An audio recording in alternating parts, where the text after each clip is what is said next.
Yang nunggu keributan di musim kampanye itu kan banyak. Kalau nyalinya masalah, ya jugil pintu kan. Makanya nggak ada satupun teroris yang suka ziarah kubur. Kita suruh ngebom Surabaya, ya nggak berani. Wong ada makamnya Sunan Ampel. Politik itu identitas. Seorang laki-laki ketemu wanita, identitasnya juga harus jelas. Jangan sudah ketemu wanitanya, identitasnya setengah wanita, setengah laki-laki kan.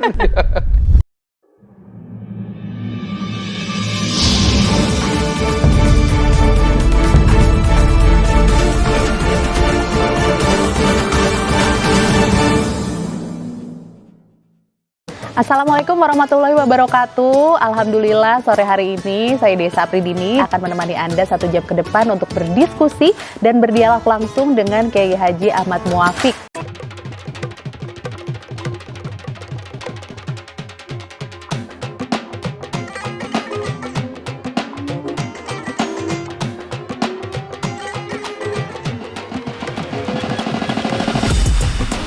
Gus, Salam.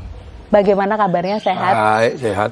Saya lihat nih selama bulan Ramadan cukup padat waktunya untuk safari Ramadan, kemudian juga mungkin ngaji bersama anak-anak dan istri gitu. Gimana nih tipsnya supaya tetap sehat menjalani aktivitas selama Ramadan?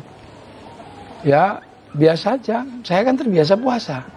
Kalau sudah terbiasa? Iya kan, saya kan biasa hari-hari juga puasa. Jadi semuanya terasa ringan ya, gitu ringan ya, aja. Siap-siap. Ngurus anak juga biasa, ngaji juga biasa. Kalau podcast baru nggak biasa. Gus, saya mau sebelum kita ngobrol lebih lebih dalam lagi, saya mau tanya dulu nih. Jujur saya kaget nih. Waktu pertama dalamnya Gus Muafiq kan ada rumah, kemudian ada masjid, ada pendopo. Nah tiba-tiba diajak jalan ke belakang ini, ada pekarangan di belakang ini, ada macam-macam nih. Ada hewan, kemudian ada mungkin di belakang juga ada kebun dan lain sebagainya. Apakah ini cara istilahnya itu rahmatan lil alamin itu memang seperti ini ya, menyatu dengan alam gitu loh, ala Gus Muafiq?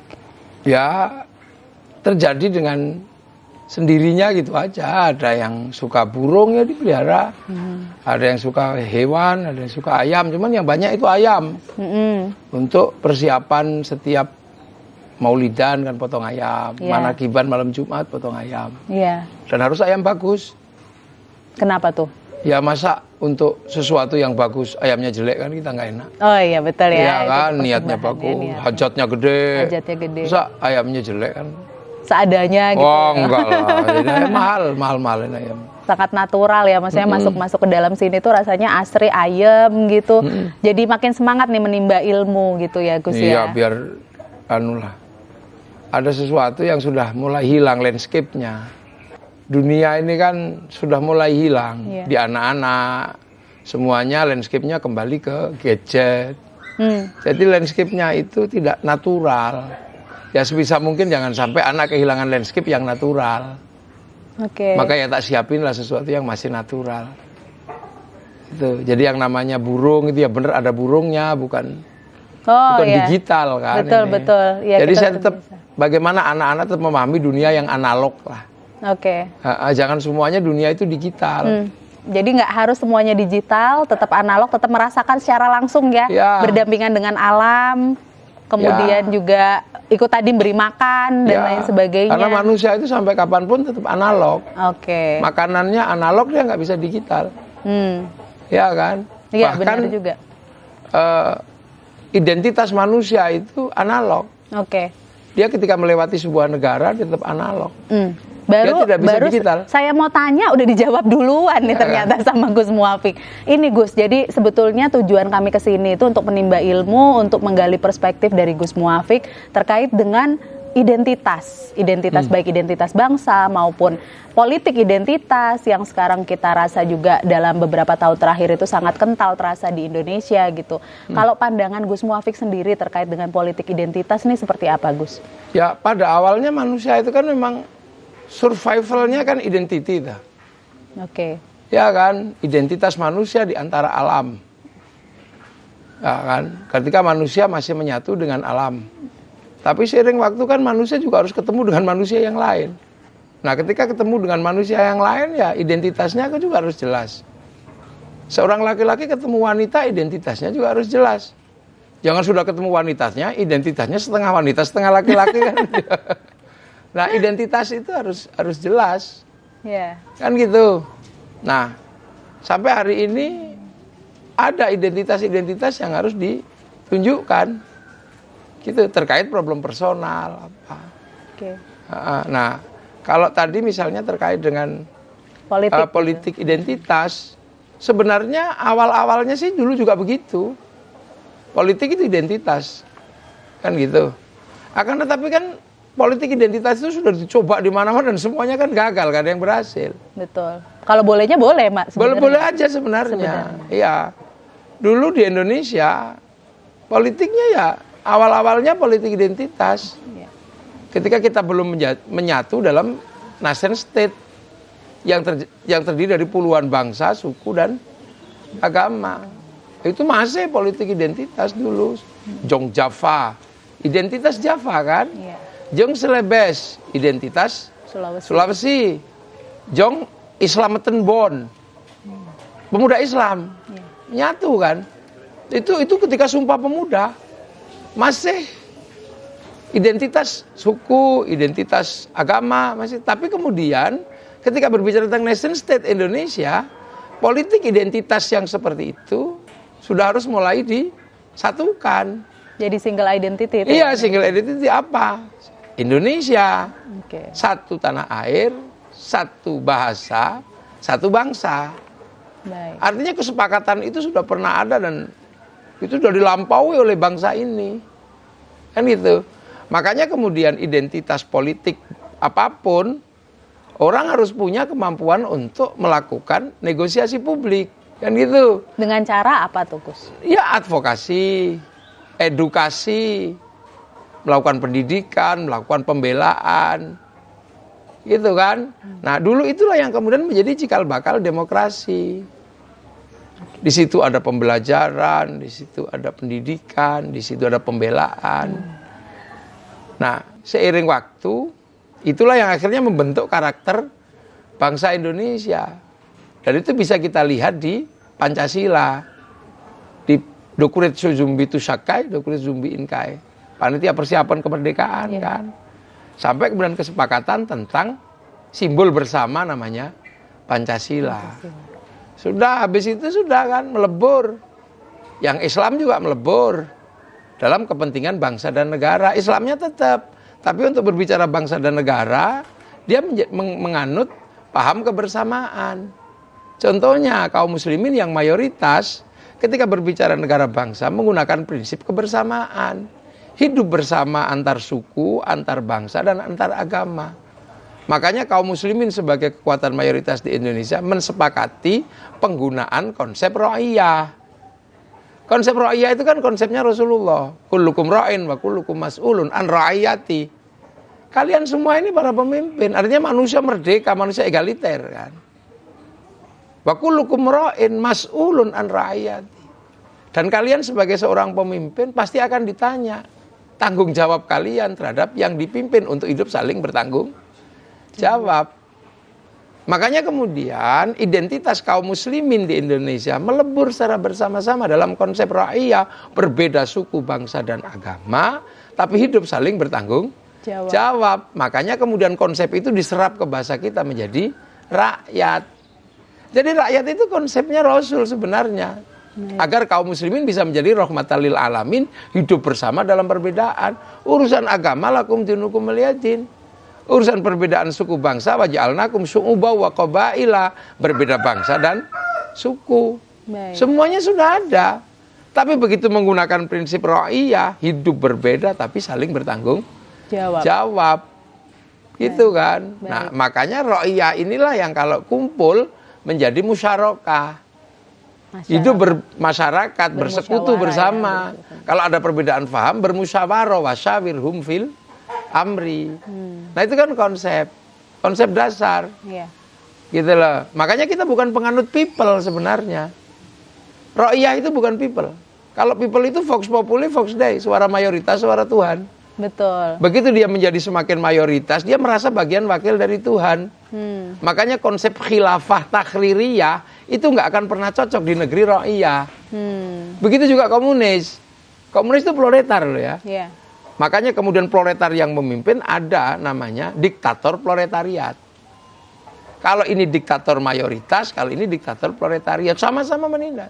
Tapi kalau ro'iyah semayoritas apapun kaum muslimin tidak akan pernah menjadi diktator mayoritas. Betul. Itulah kesepakatan karena kita. hadirnya semua bersama rahmatan lil alamin. Jika ada beda paham dimusyawarahkan. Ya. Nah, kalau Gus Muafik sendiri melihat tantangan untuk kita dapat menghindari adanya penggunaan politik identitas dalam misalnya penyampaian atau apa ya istilahnya itu ingin menyampaikan perspektif agar dapat dukungan, itu menggunakan cara-cara tersebut gitu misalnya. Mencari kesamaan identitas gitu untuk dapat dukungan lebih misalnya seperti itu. Sebenarnya kalau ini kan persoalan bagaimana melakukan pendekatan kan. Pendekatan itu kalau orangnya cerdas, dia pasti tidak melukai, tidak menyakiti. Ya kan? Karena dia menginginkan dan yang didekati tetap baik. Kan gitu. Kita ingin mendekati perempuan. Ya kalau laki-lakinya cerdas pasti dia pinter. Perempuannya tidak terluka, dia tetap baik, kan gitu. Tapi kalau laki-laki bodoh, awas kamu kalau tak pukul nanti. Kan gitu. Itu bodoh. Sama juga orang menginginkan negara bangsa itu baik. Cita-citanya nggak ada orang menginginkan politik negara itu jelek, nggak ada. Tapi kalau orang itu cerdas, pasti menggunakan sistem yang tidak melukai bangsa dan negara. Nah karena orang sekarang sudah nggak mau belajar lebih dalam, gitu. Akhirnya menggunakan cara yang paling mudah. Melakukan konsolidasi tanpa melakukan edukasi, tanpa melakukan advokasi. Yang terjadi adalah menggunakan modal dasar yang sudah ada. Untuk apa? Menarik prinsip dan perilaku politik dengan biaya paling murah. Nah, dalam hal ini agama itu murah. Karena apa? Membiayai dirinya sendiri. Karena di situ dia merasa harus berjihad demi tegaknya agama. Padahal sesungguhnya itu juga bagian dari perbaikan negara bangsa. Nah itulah makanya kemudian dulu saya awal-awal tak lihat, saya pernah melihat awal-awal waktu politik prosedural ya, demokrasi prosedural, awal-awal saya lihat biasa aja sebenarnya. Orang menggunakan politik identitas yang sederhana itu biasa aja. Putra daerah atau misalnya ya. Ya, tapi seiring waktu tiba-tiba kemudian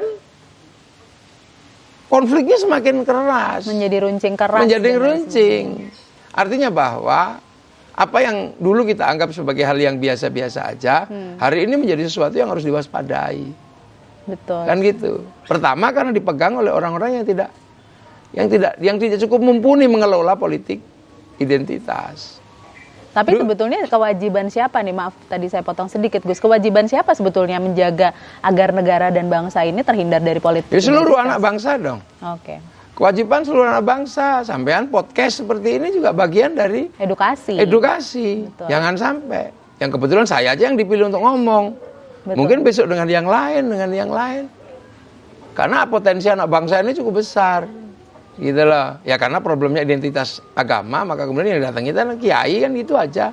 Betul. Akan tetapi bahwa politik identitas agama ini bisa merambah kemana saja.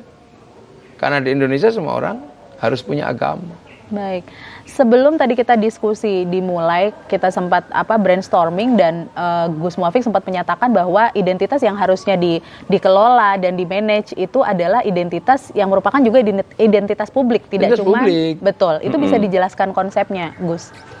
Jadi gini, agama ini kan pilihan personal, Betul. Gitu kan? Nah, pilihan personal ini pasti ada berbeda lah. Sebutan Tuhannya aja berbeda, cara ibadahnya berbeda, kitabnya berbeda, nabinya juga berbeda. Kan gitu, tempat sucinya berbeda. Jadi dia urusan privat. Gitu lah, dia urusan privat sebenarnya. Makanya dia menjadi sangat sangat kuat ketika itu menjadi perilaku batin. Kan itu. Nah akan tetapi kan ada wilayah yang bisa dibicarakan. Misalnya tentang sejarahnya. Islam bisa dibicarakan dengan Nasrani. Bahwa ada sejarah yang sama agama Nasrani dan Islam dan Yahudi. Berawal dari Ibrahim. Itu bisa dibicarakan. Ada identitas di situ Ibrahim, ada Abraham. Ada kemudian Saroh, ada Sarah. Mungkin juga bisa dibicarakan karena teman-teman Hindu karena di situ ada Brahma. Nah, Brahma itu perempuannya juga bernama Saraswati, Sarah. Itu bisa dibicarakan gitu lah. Misalnya Islam kalau beribadah kan gitu. Ini ada namanya haji. Haji itu ada tahallul, urusan potong rambut. Di Buddha juga ada urusan digundul kan, mungkin itu bisa dibicarakan. Ada air suci Zam-Zam, ada air suci Gangga, ada semua masih bisa dibicarakan. Dari situ aja sudah nggak bisa kita kemudian mengambil wilayah privat itu untuk menjadi sesuatu yang bertabrakan dengan yang lain. Baik. Kalau dari Gus Muafiq nih, setelah berkeliling, saya lihat kan di media sosial juga cukup aktif, kemudian juga berdakwah berkeliling ke hampir di seluruh Indonesia. Masalah sosial, budaya dan ekonomi apa sih yang ditangkap oleh nuansa apa yang ditangkap oleh Gus Muafiq saat berkeliling, berceramah atau mengaji seperti itu, Gus? Nuansanya ya seperti yang digambarkan bangsa kita, bangsa yang baik, penuh gotong royong, saling mengerti itu. Dulu begitu. Oke. Nuansa yang bagus. Cuman kan kemudian ada orang yang kemudian mencoba membangkitkan identitas itu. Sehingga simbol-simbol publik yang mestinya disepakati secara bersama untuk menjadi simbol kerukunan berubah menjadi simbol pemisahan identitas. Bisa kan gitu. Dijelaskan lebih dalam lagi? Bisa. Jadi yang Muslim. Kemudian yang tadinya biasa aja, ada yang kemudian memaksakan simbol jenggot. Oke. Akhirnya kemudian yang tidak berjenggot dan yang berjenggot seperti ada pemisah ya? Ada perbedaan.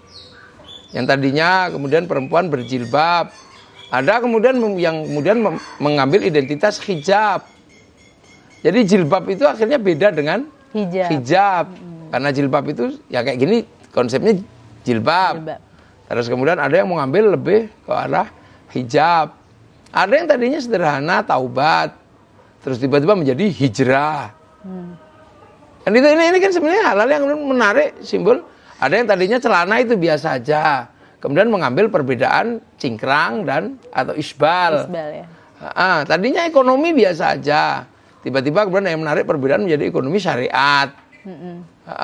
Jadi syar'i, hijab syar'i, lipstik syar'i, bedak syar'i, ini kan ada semua itu. Nah itu coba menarik itu.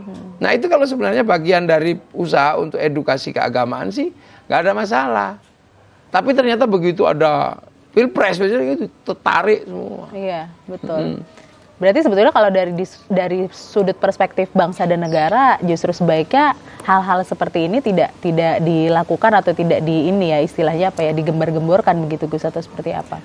Ya kalau itu bagian dari edukasi tidak ada masalah. Baik. Tapi ini kan kemudian bagian dari politik.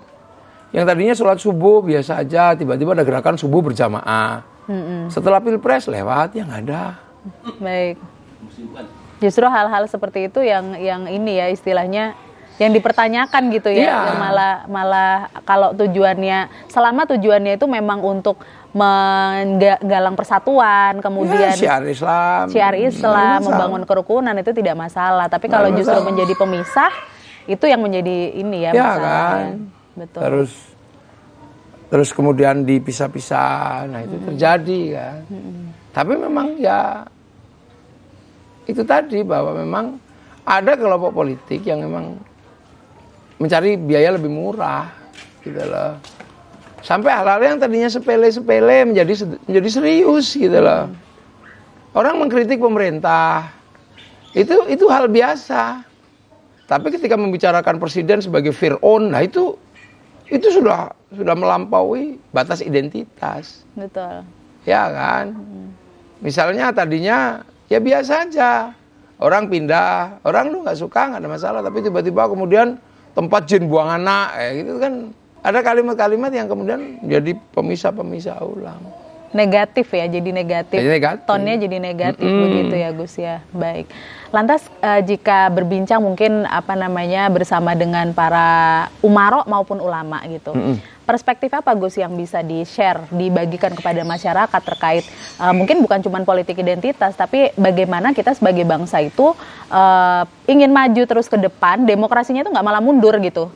polarisasi atau apa ya istilahnya dua kutubnya itu terasa sekali gitu kan di dua pilpres kemarin. Gitu, tapi bahwa ini juga ada imbas dari problem masa lalu ya. Betul. Perbincangan tentang demokrasi, tentang apa di zaman Pak Harto kan ditutup, nggak bicarain, kan gitu. Pak Harto cuma bikin idiom ekstrim kanan, ekstrim kiri. Kalau nggak kanan, nggak kiri berarti pro pemerintah.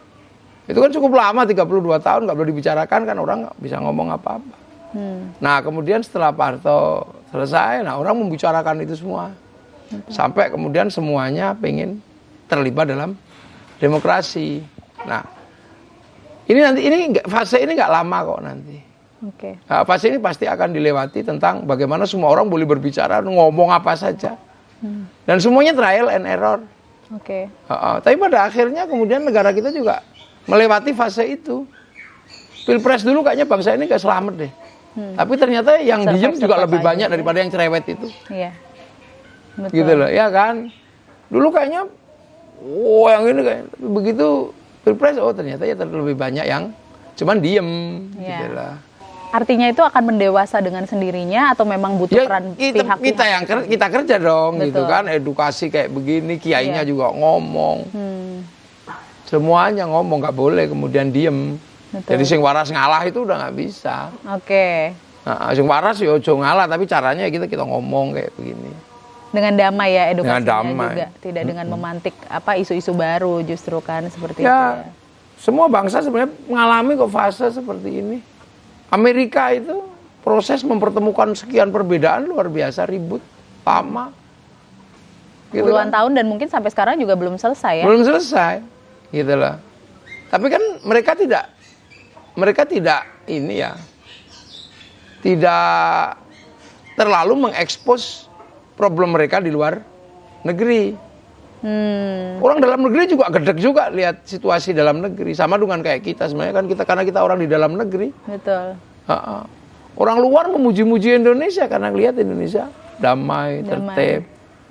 Bahwa kemarin ternyata politik identitas begitu menguat, ternyata selamat. Yeah. Mereka nggak ngerti bahwa kita juga orang-orang di bawah kerja beneran. Struggle gitu. Iya, kiai, pastor, pendeta, pedanda, semuanya kerja. Ngerem identitasnya masing-masing untuk tidak meledak menjadi sebuah ledakan baru yang memporak-porandakan bangsa. Kunci apa yang dibutuhkan untuk mencapai kesamaan, kesepakatan atau konsensus antar pemimpin agama di Indonesia ini, Gus? Ya sering ketemu, sering silaturahmi aja. Kalau silaturahmi, insya Allah ada jalan keluarnya. Gitu kan.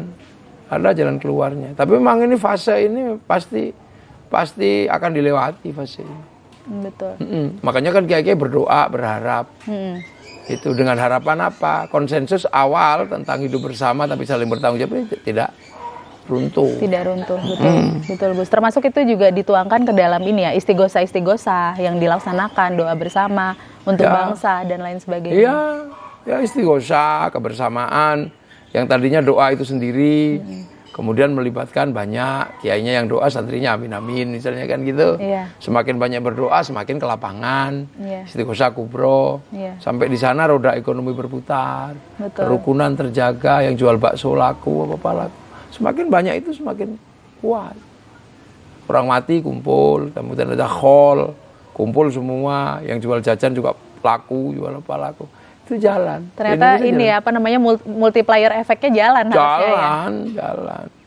Ziarah kubur, kemana, ke makam wali, bis pariwisata, laku.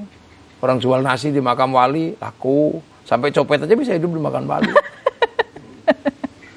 Itu kan, kan multiple efek yang dilakukan oleh para ulama menjaga kebersamaan. Betul. Kemudian saya dari Jogja, ziarah ke Surabaya, makam Bang Ampel. Saya rindu dengan makam Bang Ampel. Saya rindu dengan makam Sunan Kalijaga di Demak. Saya rindu dengan makam Sunan Gunung Jati. Setiap makam yang saya rindukan itulah menjadi dasar saya kangen dengan tanah-tanah itu. Nah itu kan basic cinta pada tanah air. Betul. Makanya nggak ada satupun teroris yang suka ziarah kubur. Kita suruh ngebom Surabaya, ya nggak berani. Wong ada makamnya Sunan Ampel. Jadi sebetulnya di mana istilahnya kita itu harus istilahnya jangan pernah lupa sama akar kita itu ya. Makanya walaupun investasi tidak ada, roda ekonomi bisa diputar oleh para kiai. Satu kegiatan itu jeruk yang laku berapa? Betul. Kalau misalnya satu alun-alun itu yang jualan makanan, jualan buah, banyak sekali di situ. Dan itu setiap hari ada khol, ada haflah, ada mulutan, ada yasinan. Nah itulah. Jadi roda ekonomi berputar. Sementara kelompok-kelompok yang paling asik dengan politik identitas itu kayak gitu nggak pernah, mulutan nggak pernah, Isra Mi'raj nggak pernah, peringatan nggak pernah kalau disebut bid'ah, gitu lah. Karena disebut ini bid'ah, jadi mereka nggak pernah ngeluarin uang untuk merawat publik. Makanya kalau di Indonesia menggunakan rumus-rumus pertumbuhan ekonomi internasional, kita ini kan agak unik. Nggak match, gitu kan. Orang Eropa kalau nggak ada investasi, informal jalan. Betul. Apa informal nggak jalan, kalau nggak ada investasi kan lapangan kerja nggak terbuka. Kita di Indonesia nggak ada investasi, lapangan kerja tetap terbuka. Karena roda ekonomi yang diputar oleh para kiai berapa. Betul. Nah informal itu kan tumbuhnya cuma 2. Gitu kan, kalau nyalinya bagus, nggak berani orangnya baik, ya kaki 5. Kalau nyalinya masalah, ya jugil pintu kan. Nah kenapa di Indonesia nggak terjadi jugil pintu? Karena kiainya selalu mengatakan itu nggak baik, jangan mencuri, jangan apa. Coba kalau kiai pensiun semuanya, wah habis itu kegiatan nggak ada, jeruk nggak laku, ekonomi nggak jalan. Jadi caranya kiai merawat bangsa itu begitu, membangun kebersamaan. Nggak diem, sekali kegiatan 100 juta habis. Dalam 1 bulan berapa ribu kegiatan mulutan apa? Di seluruh Indonesia. Kalau dibebankan negara, apa kuat negara nanggung itu? Dan ini voluntary lagi kan? Ya. Dari umat, dari santri. Volunteer betul. Jadi bukan top down, tapi bottom up. Jadi ini caranya merawat kebersamaan, resiko. Betul. Resiko apa? Resiko memelihara bangsa dan negara. Oke, kita beralih ke selanjutnya nih. Masih ada kaitannya sih Gus sebetulnya. Jadi dari politik identitas ini muncul beberapa tahun terakhir, itu kan dunia digital juga semakin masif gitu kan. Maksudnya orang semakin harus lebih cerdas untuk memfilter gitu informasi yang masuk. Muncul hoax dan lain sebagainya. Kemudian muncul juga informasi-informasi atau black campaign dan lain sebagainya. Nah, ini kan 2024 ini itu hampir di atas 50% diproyeksi itu DPT kita itu daftar pemilih tetap itu isinya adalah milenial dan generasi Z. Banyak pemilih pemula yang mungkin masih labil atau mungkin belum cukup teredukasi dengan mana yang baik atau sesuai koridor atau mana yang tidak. Nah, bagaimana Gus Muafiq melihat fenomena ledakan daftar pemilih tetap yang isinya ini milenial sama generasi Z? Milenial sama generasi Z ini yang saya lihat malah sebenarnya sudah tidak terlalu mikirin politik identitas. Malah lebih cerdas sebetulnya. Malah lebih cerdas sebenarnya. Kan gitu. Malah lebih cerdas. Buka aja itu. Kita googling aja misalnya. Isu-isu yang mencuat karena politik identitas itu subscribe dan like-nya itu udah generasi tua semua. Justru terbalik ya, sebetulnya ya. Anak-anak muda mana udah mikirin begitu. Mereka yang penting program. Ya, program, jalan, bisa jalan-jalan, ngopi bareng. Anak-anak muda itu begitu. Saya tanya kepada anak-anak pergerakan. Iya. Bagaimana cara kalian mengkonsolidir dunia pergerakan anak muda sekarang? Ya berbicara aja yang ringan-ringan. Tapi anak-anak gini kan nggak bunyi. Iya. Diem aja sambil nunggu gitu aja. Karena mereka rasional. Orang rasional kan nggak cerewet. Wah, menarik nih. Orang rasional itu malah nggak cerewet sebetulnya. Jadi kalau yang nggak rasional itu yang bagaimana Gus supaya bisa diidentifikasi nih sama masyarakat? Ya, identifikasinya itu kan memang butuh tim independen untuk meneliti ini. Betul. Ya, karena anak-anak milenial ini kan anak-anak yang sebenarnya mudah dijangkau, mudah diteliti, juga mudah diedukasi sebenarnya. Bukan mudah diprovokasi, bukan ya? Mudah diedukasi. Harusnya lebih mudah diedukasi. Karena dunia milenial itu dunia kecerdasan. Oke, siapa yang cerdas itu yang Iya survive kan? malahan. Yang ribet dengan dunia digital, yang korban hoa itu rata-rata bukan anak muda kok, yang tua-tua itulah. Kalaupun ada yang muda-muda itu yang diajak sama bapaknya biasanya. Naik tosa berangkat demo itu kan anak-anak kecil-kecil itu. Kalau yang muda-muda mana coba lihat. Iya. Gerakan enggak anak muda di kafe. Kebutuhan dasarnya itu yang penting eksistensi, Dan kuotanya punya. kuota gitu. ya. Kuota, jangan sampai nggak ada wifi gitu ya. Yang penting eksis, terus habis itu ruang-ruang publiknya ada ruang untuk publiknya. berekspresi Iya. gitu. Yang penting seperti itu ya.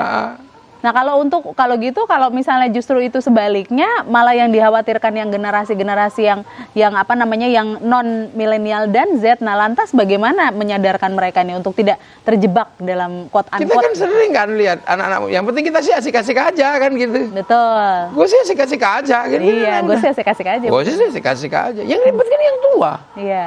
Nah gimana mengatasi yang ribet-ribet ini, Gus, istilahnya untuk supaya menyadarkan mereka agar matanya lebih terbuka. Ya itu salah satu caranya kayak begini. Edukasi. Kayak begini ada kita punya banyak cara dan mekanisme. Betul. Cuman kan kalau harus menjangkau semuanya kan juga nggak mungkin.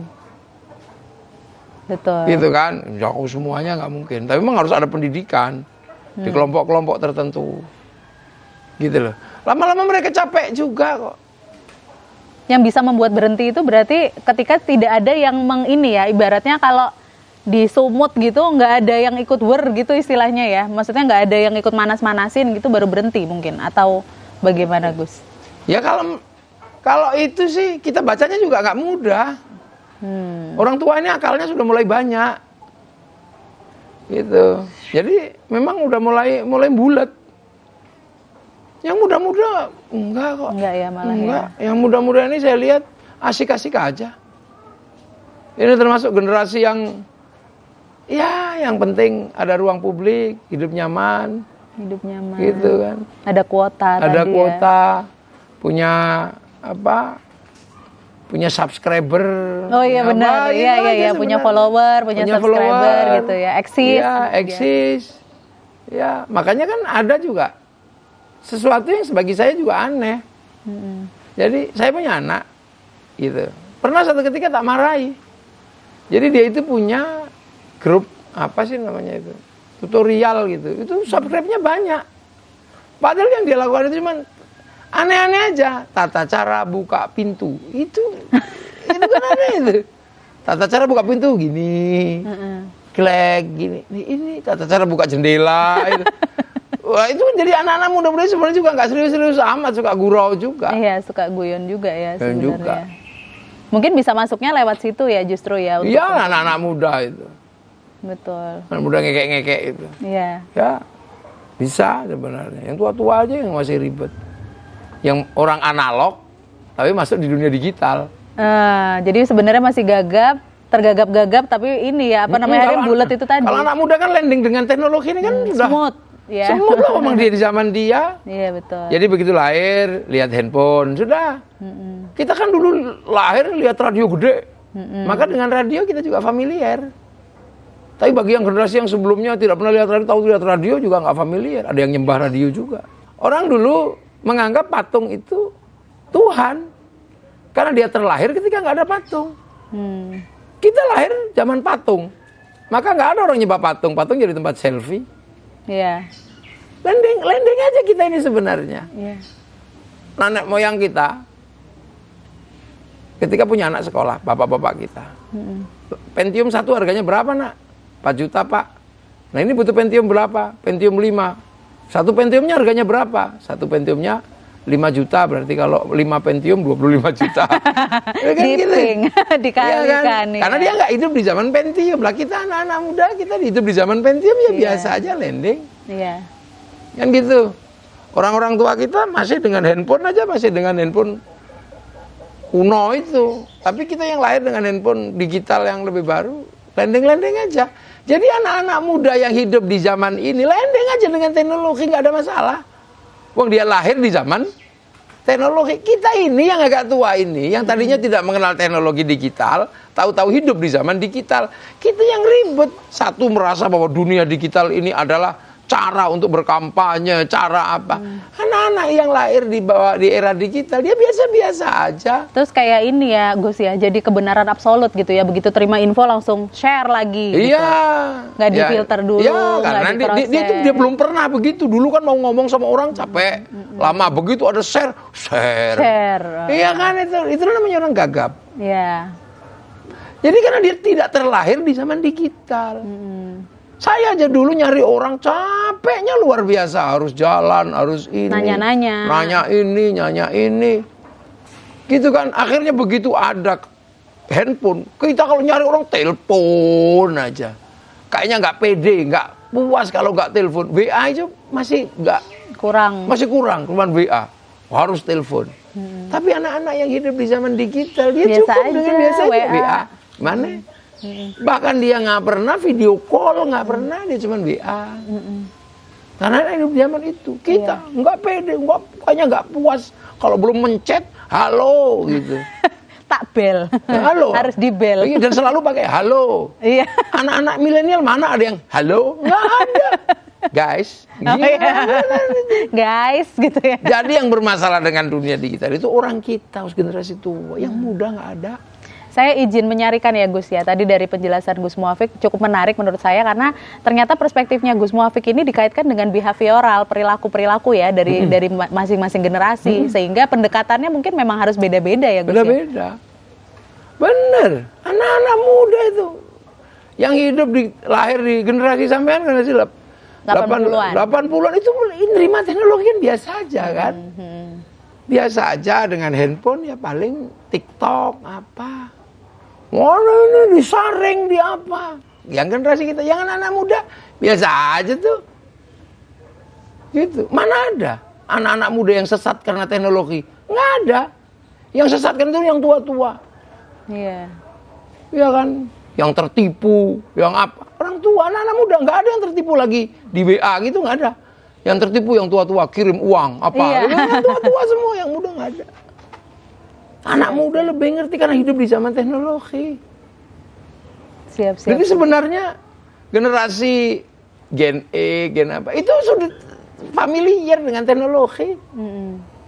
Generasi Z, generasi itu familiar. Kita aja yang nggak familiar. Makanya begitu ada teknologi, semua mau ditumpahkan di digital. Tanpa difilter, tanpa belum pernah ketemu. Dulu ngomong sama orang aja susah. Sekarang voice share it. Anak-anak muda sekarang mana ada yang suka share it itu? Nggak ada. Betul. Coba anak-anak saya itu nggak ada yang share it apa. Itu dia sebutunya aja, dia handphonenya bisa digeletain.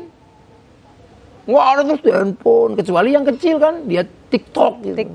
Bangun tidurku terus TikTok. Dan tak lupa membuat TikTok. Anak kecil itu paling TikTok. Yang dilihat juga mukbang gitu. Nggak ada. Ngelihat pidato politik itu nggak ada anak-anak usia segitu. Yai sangat gaul sekali ya ternyata ini. Udah paham karena ternyata anak-anaknya, putri-putrinya ini juga ya cukup apa ya, akrab dengan dunia digital juga ya. Iya. Tak biarin aja kok. Wong itu zaman dia. Saya itu punya pengalaman dulu. Bapak saya marah karena saya dengerin radio, sandiwara radio Saur Sepuh. Oh, Saur Sepuh. Disuruh ini dengerin sandiwara. Bapak saya marah. Kok kakeknya bilang, udah biarin aja. Nanti radionya yang kalah. Lama-lama nanti entah kapan radio itu akan diganti oleh yang lain. Beneran sekarang nggak ada orang pegang radio. Iya. Terjadi ya hal itu ya ternyata. Makanya anak yang hidup landing di zaman digital nggak akan ketipu oleh dunia digital. Betul. Justru yang harus waspada itu yang tua-tua yang ketipu itu kadang yang memang nggak boleh. Ini jangan. Akhirnya begitu pegang, yang muda-muda pegang, ketipu oleh dunia digital. Betul. Alasan biar nggak pacaran, biar yang nggak apa. Akhirnya usia SMA belum kenal dunia digital. Akhirnya begitu kenal dunia, perilakunya kayak yang tua-tua. Jadi sebetulnya untuk mencapai kedewasaan itu ya dibiarkan saja, tapi tetap diawasi. Nah, aja lawang itu zaman dia. Zamannya. Oh, zaman dia kok. Kita ini ngotot anak-anak itu harus mengalami ke zaman kita. Orang kita hidup di zaman gini, kembali ke zaman Rasul gitu ya, kan sama aja kayak gitu. Iya, betul. Nggak boleh. Kenapa Rasul tidak kembali ke zaman Nabi Adam? Belum lengkap. Ya, Rasul ya zaman Rasul. Dari zaman kita. Iya, gitu. betul. Jadi saya nggak terlalu khawatir dengan dunia digital ini. Yang saya khawatirkan cuma satu, kemandirian dunia digital bagian dari kedaulatan negara itu yang saya pikirkan. Semua di teknologi digital itu mulainya dari algoritma. Iya, algoritma itu bermula dari huruf. Ketika domain internasional disepakati, semua negara punya huruf. Kita nggak punya. Sehingga data-data besar nggak pernah kita bisa proteksi karena kita nggak punya huruf khusus dari dalam negeri untuk memproteksi big data kita. Kita huruf Latin. Alfabet itu ya. Alfabet. Betul. Cina kenapa berani ngelawan Alibaba? Ngelawan Amazon? Dia punya huruf. Di algoritmanya dia diterima. Betul. Kenapa dia bisa ngelawan WhatsApp pakai WeChat? Diterima. Kenapa dia mesti bisa melawan Facebook pakai QQ Runner? Dia bisa. Kita nggak bisa. Jepang bisa. Semuanya bisa. Kalau ini lebih kompleks lagi, sudah masuk ke cyber security dan lain sebagainya ya, termasuk proteksi keamanan negara lewat dunia digital. Itu yang lebih saya pikirkan. Kalau anak-anak main game, biarin aja, itu zaman dia. Nanti juga capek-capek sendiri. Betul. Dulu zaman saya game krok makan tembok. Tahu-tahu hilang itu game itu. Saya juga dulu. Kan gamebot. Gamebot, Tetris. Tetris. Sekarang mana ada? Nggak ada. Dunia berubah. Seiring waktu. Nah, anak yang hidup di tengah perubahan zaman itu dia nggak akan pernah kaget. Kita aja yang kemudian ketemu dengan perubahan baru kaget. Iya kan? Saya hidup di sini biasa aja. Ada burung, ada sampean. Nah, karena sampean belum pernah di sini kan kaget juga. Nah, iya, datang langsung kaget karena nggak pernah. Iya, karena nggak pernah. Iya, padahal harusnya ojo gumunan, ojo kagetan. Tapi karena nggak pernak ketemu kaget. Nah, saya setiap hari ketemu. Iya, betul. Jadi saya kok ngelihatnya itu lumrah. Perubahan manusia itu seperti dunia manapun nggak ada yang menolak kok. Teknologi nggak ada yang menolak. Siapa yang bisa menolak? Wong teknologi itu mempermudah manusia. Betul. Tinggal ini ya, kebijakannya kita ya. Ya nanti itu kan persoalan waktu. Waktu yang mendewasakan, iya, kan? itu ya, pengalaman dan lain sebagainya. Ya misalnya kayak gini, berisiko mana? Pergi ke tepi sungai ngintip orang mandi.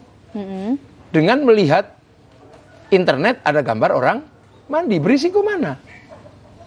Ya itu berisiko yang ngintip orang mandi di tepi sungai dong. Iya. Bisa dikeprui, bisa apa. Tapi untuk edukasi kan lebih baik yang itu ya daripada ya cuma gini tok ya orang mandi. Itu aja. Betul. Kan gitu. Daripada kemudian ngintip orang bersetubuh mana gitu bisa berisiko. Lebih baik kan kemudian edukasi di situ. Tutorial itu kan ada di situ. Tutorial tapi disensor. Jadi sensor kan sama aja. Pergi kursus, itu biaya, mahal. Ini enggak kan, tutorial menjahit, ini lebih enak. Ini lebih mudah teknologi. Tergantung cara kita melihatnya ya. Iya, dan itu anak-anak yang hidup lahir di tengah zaman teknologi yang bergerak ini, dia nggak ada masalah. Kita aja yang ketemu dengan dunia teknologi, baru kita yang merasa masalah. Iya, masalah. Heboh dan kaget. Heboh dan kaget, mengukur diri mereka dengan ukuran kita. Betul. Jadi kitanya jadi cerewet. Kan betul, gitu. Mana ada kemarin pilpres itu yang ribut itu anak muda-muda, nggak ada. Yang tua-tua malah. Yang tua-tua. Ya. Sampai ada yang ya mudah-mudahan sih tidak terjadi lagi ya tahun 2024 gitu loh. Ya tapi kalau terjadi juga kita siap kok.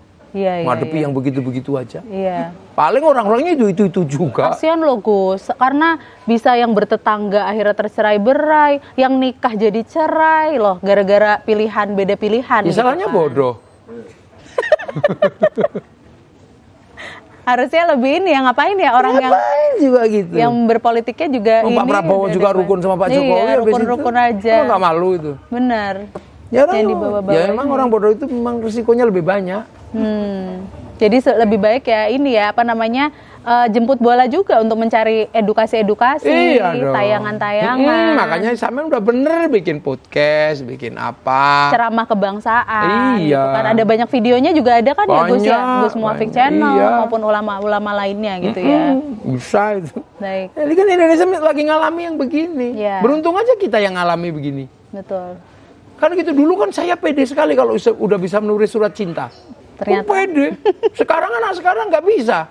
Karena cinta bisa diungkapkan dengan video dengan foto gitu cukup. Selfie gitu ya, cukup. Terus, gitu. Stiker gini. Ini baru dia mewakili saya nggak puas kalau cuma begini aja. Apa sih itu? Tapi bagi anak sekarang cukup deh. Cukup ya.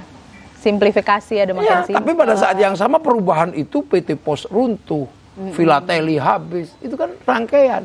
Mempertahankan itu ya orang goblok aja. Tapi kayak sunatullah gitu nggak sih? Maksudnya keniscayaan aja, memang semuanya itu berputar, semuanya itu akan lewat gitu. Ya keniscayaan. Dulu wahyu kitab suci dihafalkan, kemudian ditulis. Setelah itu nulis capek, ada mesin cetak, dicetak. Orang berdebat ribut, bagaimana hukumnya, gitu. Orang memegang mushaf yang banyak terjemahannya. Orang ribut di situ. Lama-lama muncul kaset, bagaimana hukumnya? Menyentuh kaset yang isinya Quran, apa harus wudu? Ribut lagi, ada orang hafal Quran. Apakah kemudian orang yang menyentuh orang yang hafal Quran harus wudu dulu? Sekarang bagaimana hukumnya membaca Quran di dunia digital? Pasti berkembang. Padahal yang salah yang nggak baca Quran sama sekali. Ya sekarang yang nggak baca Quran sama sekali. Siap-siap, menarik perspektifnya, menarik perspektifnya. Iya kan, dulu menikah harus ketemu. Saya terima nikahnya, ya. Terus pandemi. Terus pandemi jauh, pakai video call. Oh iya tak nikahkan, ya bisa kok, sah. Karena secara hukum itu pun bisa diterima, maka kemudian olok-olok di handphone juga bisa dikasih hukum. Betul. Karena sesuatu yang berstatus hukum bisa legal, maka sesuatu yang tadinya tidak berstatus hukum bisa dikenai hukum. Itu yang harus membuat kita mawas diri, lebih selektif untuk bertindak, berucap dan lain sebagainya ya. Makanya ada anak-anak muda yang gagap menggunakan teknologi. Haters yang anak-anak kecil-kecil nggak ada kan? Nggak ada, bapak-bapak. Karena tadi tukang hujat, kemudian ketemu teknologi, terus ada teknologi, ada simbol enak nih, gitu. Ada gitu. Makanya saya juga nggak heran, yang tua-tua terus tak cek Habib Syekh, sholawatan, ini dosanya apa? Ada yang ke bawah gini, Muammar Kiroah, ada yang pakai jempol. Tak cek ini siapa? Ternyata umurnya tua. Ini sudah. Karena muda nggak ada. Nggak tahu ini ya, istilahnya kaget terus merasa bisa bebas berekspresi tanpa istilahnya tanpa ada resiko itu tadi sebenarnya mungkin. Jadi mereka kurang memfilter cara berkomunikasi. Mana ada, sampai pernah dengar nggak? Ada anak muda yang masih muda, usia 15-an, generasi X, mengatakan Jokowi Fir'aun. Itu nggak ada. Nggak ada. Yang ngatain yang tua. Dia belum siap menerima perubahan dunia. Karena karakter presiden yang masih dia bayangkan itu gagah. Gitu. Dia belum siap menerima karakter presiden yang dipilih oleh masyarakat yang kurus, baju kotak-kotak. Dia belum bisa. Betul. Dia masih gagap. Berarti ada dua nih perspektif yang saya dapat dari Gus Muafiq ya. Yang pertama sebetulnya segala sesuatu, apakah itu pilihan politik, perbedaan pilihan maupun politik tahun depan itu ya harusnya disikapinya dengan biasa saja gitu ya. Biasa aja. Istilahnya ya. Bagi anak-anak muda milenial biasa aja kok politik itu. Selama kita berikhtiar juga untuk edukasi dan lain sebagainya ya. Kecuali anak-anak muda yang korbannya orang tua. Betul. Oh iya ya, yang dipaksa ya. Makanya tapi ya itu kan pilihan sebetulnya dari hati masing-masing juga. Iya, makanya nyekolahin anak juga harus hati-hati. Betul. Jangan disekolahin ke kelompok-kelompok yang punya sistem beragama yang aneh-aneh gitu. Makanya dicek. Iya. Ustadz juga harus dicek. Gitu kan. Yang punya latar belakang keumatan, keagamaan. Saya ini jelek-jelek Surya NU. Makanya kalau mau bikin statement mikirin umat. Betul. Sementara yang kita hadapi kan banyak sekali sekarang Ustadz freelance. Apa tuh Ustadz freelance? Ustadz freelance ya nggak punya umatnya, cuman di depan handphone, di depan YouTube dia ngaji. Yang umatnya juga subscribe ya, sama like. Yang terbangun lewat dunia digital ini juga sebetulnya ya, Gus ya. Ya. Betul. Ustadz freelance itu. Jadi pengen ketawa loh dengar. Istilahnya soalnya unik-unik nih Gus Muafiq nih. Istilah-istilah yang muncul gitu. Tapi sebetulnya ya benar juga istilahnya kalau dipikir-pikir lagi. Makanya beliau ini begitu istilahnya lugas, santai, tapi ya dapat gitu istilahnya syarat makna ya istilahnya dengan. Jadi saya sih nggak terlalu mengkhawatirkan, bener nggak khawatir saya dengan anak-anak milenial itu. Justru nggak. Dia hidup bersama teknologi kok. Benar-benar. Iya kan. Monyet aja yang kaget lihat ada ikan berenang dikira tenggelam. Kamu ngapain? Tak selamatkan ikan. Ya malah mati, kalau ikannya sih nggak ada masalah. Iya benar-benar. Jangan sampai salah sasaran. Jangan sampai salah sasaran. Betul. Nah kalau Gus Muafiq dengan para ulama juga mungkin menilai peta politik tahun depan ini kan kita akan menghadapi lagi nih pesta demokrasi 5 tahunan yang kali ini yang paling masif karena semuanya serempak gitu, mulai dari DPRD, DPR RI, kemudian presiden, gubernur, bupati, wali kota gitu kan, sehingga apakah ini justru kalau kami berpikir apakah justru enak makin ngeblend karena kan nggak terpolarisasi, bisa jadi di pusat berkoalisi, di daerah tidak atau sebaliknya gitu, sehingga makin ngebaur dan mereka semua sibuk masing-masing sehingga tidak ada yang negatif. Harapannya begitu. Harapannya gitu ya. Harapannya begitu, makanya dibikin bareng itu harapannya begitu. Iya dan tidaknya berhasil kita lihat dulu besok. Betul. Apakah kemudian dengan bersama itu menjadi lebih sederhana atau bahkan menjadi lebih rumit? Ini kan namanya juga usaha. Karena kemarin ketika dipisah-pisah kampanye terlalu lama, ributnya kayak begitu. Betul. Ini aja sudah ada yang mulai kampanye yang sudah ribut gitu kan. Yang sudah sholat Jumat bersama, subuh berjamaah sudah mulai ada. Betul. Ada yang mengatakan bahwa pemimpin paling Islam sudah muncul kan sekarang. Nah ini nanti kita lihat aja. Kan gitu. Betul. Itu kan sesuatu yang nggak mungkin bisa dihindari. Iya. Karena negeri ini memang negeri yang terdiri dari suku, bangsa, dan agama yang berbeda-beda. Kan gitu. Cuman ya usahanya itu tadi dibikin satu kan gitu. Iya. Karena pengalaman kemarin. Nah, apakah kemudian nanti dibikin bersama itu menjadi lebih baik? Ya kita lihat, wong kita belum uji. Betul. Kita berharap semoga itu menjadi lebih baik. Tujuannya pasti untuk kematangan demokrasi itu tadi ya, dengan trial error ini. Lantas apa sih Gus harapan dari Gus Muafiq atau mungkin juga para ulama terkait dengan pemilu tahun depan ini inginnya seperti apa? Mulai dari tata laksana, kemudian partisipan-partisipannya, kemudian edukasi para pemilihnya, kemudian para pelaksana tugasnya, KPU dan lain sebagainya. Kan semuanya sudah ada job description-nya masing-masing. Yang bertugas melakukan pemilihan KPU, yang bertugas melakukan pengawalan Bawaslu, yang bertugas dipilih DPR, MPR, Bupati, Wali Kota, semua punya job description-nya masing-masing. Kiai itu tugasnya cuma satu, jaga nih kalau konslet itu aja. Jadi kita juga nggak terus dibondon tunggu aja kalau konslet baru kita kerjain. Kira-kira yang punya potensi konslet di mana kita kerjain. Ya kita kerjanya begitu, menjaga agar bangsa ini tetap utuh. Bahwa gaduh itu pasti, mesin itu bergerak karena gaduh, tapi gaduhnya di dalam blok mesin itu. Ada yang ke kiri, ada yang ke kanan, ada yang cair, ada yang itu gaduh tapi di dalam situ. Nah, knalpotnya satu aja deh. Udah ke belakang. Nah, itu pas pemilu itu aja knalpotnya bong, udah itu. Jadi sederhana. Gaduh. Ini Mbak Desa ini gaduh juga dalamnya kan. Jantungnya bunyi, limpahnya bunyi. Tapi kan senyum-senyum aja. Yang penting keluarnya tetap senyum. Jangan karena perut lapar keluarnya gitu kan juga gak enak kan. Paham. Jadi sebenarnya apapun yang terjadi dimulai dari diri sendiri ya berarti ya Gus ya. Pergolakan apapun mau di pikiran, mau di hati, yang penting keluarnya tetap ayem gitu ya sebetulnya ya. Iya kalau bergolak pastilah. Manusia aja bergolak. Iya. Lagi duduk kita berdua begini, bergolak juga. Iya. Mungkin sedang merindukan yang lain lagi di mana gitu kan. Suami, boleh suami belum? Udah, alhamdulillah. Merindukan suami. Padahal lagi podcast itu kan bergolak. Kan gitu, orang lagi sujud, bergolak, lagi sujud begini di hadapan Allah, hatinya bergolak. Ingat kambingnya entah di mana, kan gitu. Tadi kompornya udah dimatiin belum ya? Udah matiin belum, bergolak. Lagi Allahu Akbar, ada hujan, iya Allah sepatuku, bergolak juga. Yang penting outputnya jangan lari cari sepatu kan. Iya. Tetap jalankan semuanya sesuai tugas. Allahu Akbar, sarungnya bolong, bergolak. Tapi outputnya jangan sampai bolongannya dicunjuk begini, kan. Jadi jangan kemudian memaksa politik tidak ada pergolakan. Itu juga nggak mungkin. Mustahil. Mustahil. Hal yang mustahil. Kebalik hal yang mustahil. Rumah tangga itu pasti ribut. Betul. Gitu, pasti ribut. Karena dengan keributan itu akan ketemu dunia yang baru.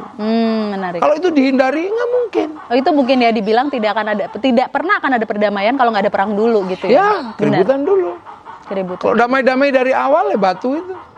Iya. Duduk berdampingan nggak ngapa-ngapain. Iya. Anak aja keributan dulu lahirnya. Iya bener juga ya. Iya kan. Anak kucing. Iya. Wamenya luar biasa kan. Lahir.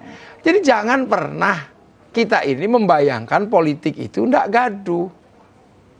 Karena politik itu pasti berawal dari kepentingan. Sebuah keniscayaan. Pasti gaduh. Gaduh.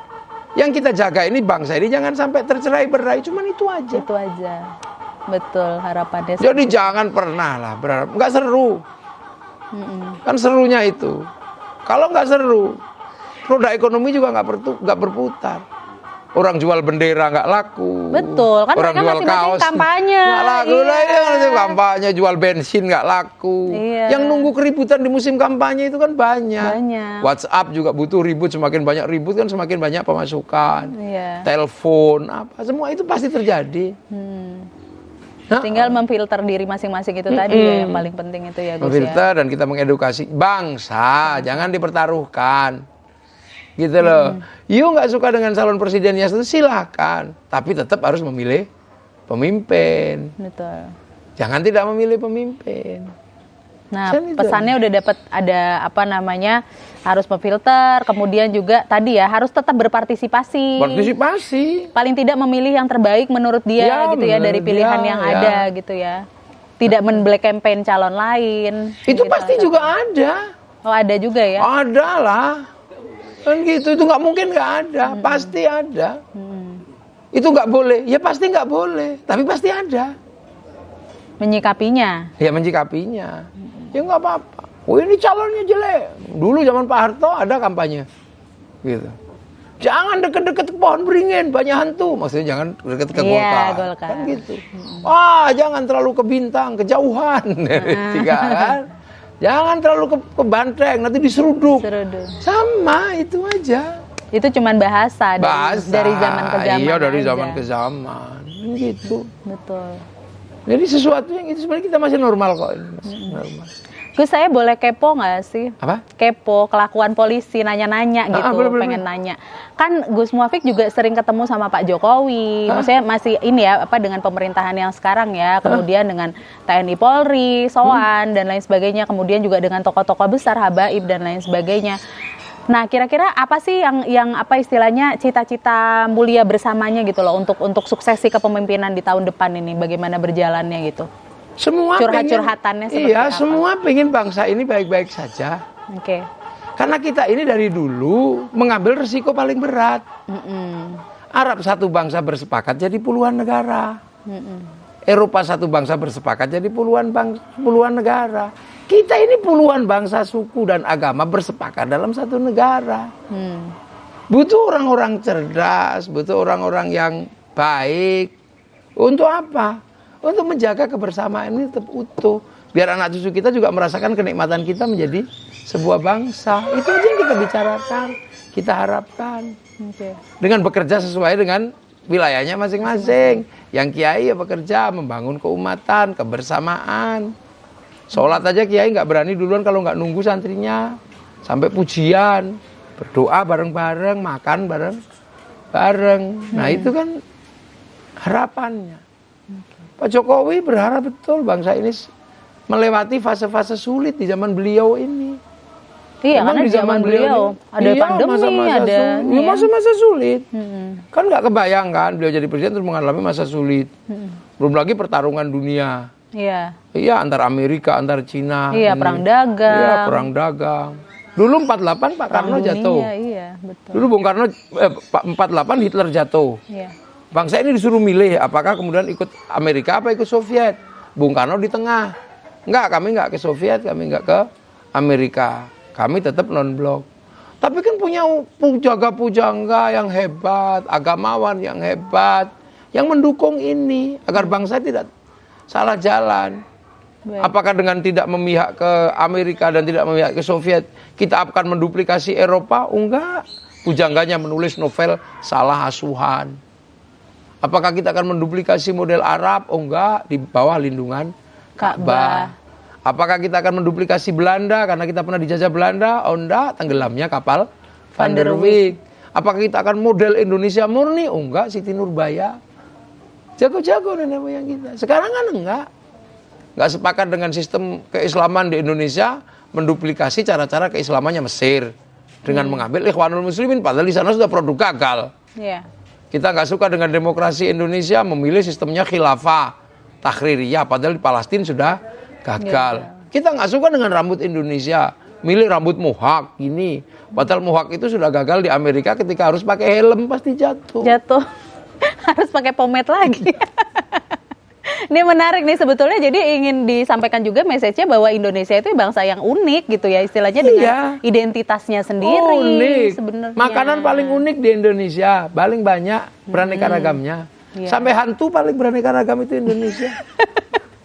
Supaya pada masuk ya kalau maghrib. Iya kan, di sana paling ghost, setan. Sini ada gundul pringis, wewe gombel, sampai kolor hijau kan komplit di sini. Iya benar juga ya Gus ya. Harusnya dengan keunikan ini justru kita saling menjaga gitu ya. Iya, saling jaga keunikannya. Betul. Nenek moyang kita aja bisa menggunakan bahasa yang bertingkat-tingkat. Iya. Artinya apa? Sebuah bangsa memang ada kalimat-kalimat akhlak, sopan santun, ada kebersamaan, egaliter, ada. Betul. Terakhir Gus, saya minta closing statement dari Gus Muafiq ini untuk seluruh masyarakat maupun pemirsa yang melihat tayangan ini. Apa harapan dari Gus Muafiq untuk bangsa Indonesia ke depan? Baik setelah melewati fase tahun depan, tahun pemilu, maupun selanjutnya. Ada hal yang bisa dilewati oleh semua manusia. Gitu. Dari mulai manusia sendiri, sampai manusia bersuku, berbangsa. Satu hal yang luar biasa, nenek moyang kita mampu membangun nation state. Sehingga kita merasakan menjadi bangsa, menjadi negara, menjadi manusia yang punya identitas. Nah itu kita jaga. Kehebatan nenek moyang kita mampu membuatkan kita negara bangsa. Seperti bangsa-bangsa yang punya negara bangsa. Sehingga kita menjadi berharga, menjadi beridentitas. Karena kita punya negara bangsa, itu kita jaga. Bahwa mekanismenya ada pemilu, mekanisme ada pemilihan ini, itu adalah mekanisme aja. Tapi itu semua adalah demi mendukung agar kita punya kehidupan yang lebih baik di dalam nation state kita Indonesia. Baik. Itu aja. Luar biasa ya, alhamdulillah. Terima kasih banyak Gus. Ilmunya saya sangat tercerahkan sekali sore hari ini, dapat banyak ilmu dan juga tadi apa ya istilahnya itu disampaikannya sangat ringan gitu, istilahnya sangat mudah diterima oleh semua kalangan gitu, bahwa jangan sampai kita karena politik identitas dalam tanda kutip kita jadi melupakan identitas kita yang sesungguhnya. Mungkin begitu ya Gus ya. Jangan sampai kita melupakan identitas kita yang sesungguhnya, dan kita adalah sebuah nation state, identitas kita adalah Indonesia. Apapun mekanismenya tetap harus dilalui dengan aman dan damai. Kalaupun ada pergolakan, jangan lupa outputnya dari kita sendiri yang filter gitu ya Gus ya, supaya tetap ayem dan lain sebagainya. Terima kasih Anda semua sudah menyaksikan podcast kita kali ini, dialog sama dengan Kiai Haji Ahmad Muafiq atau Gus Muafiq yang sudah memberikan kita pencerahan pada sore hari ini. Terima kasih, selamat menyaksikan kembali. Sampai jumpa. Assalamualaikum. Waalaikumsalam.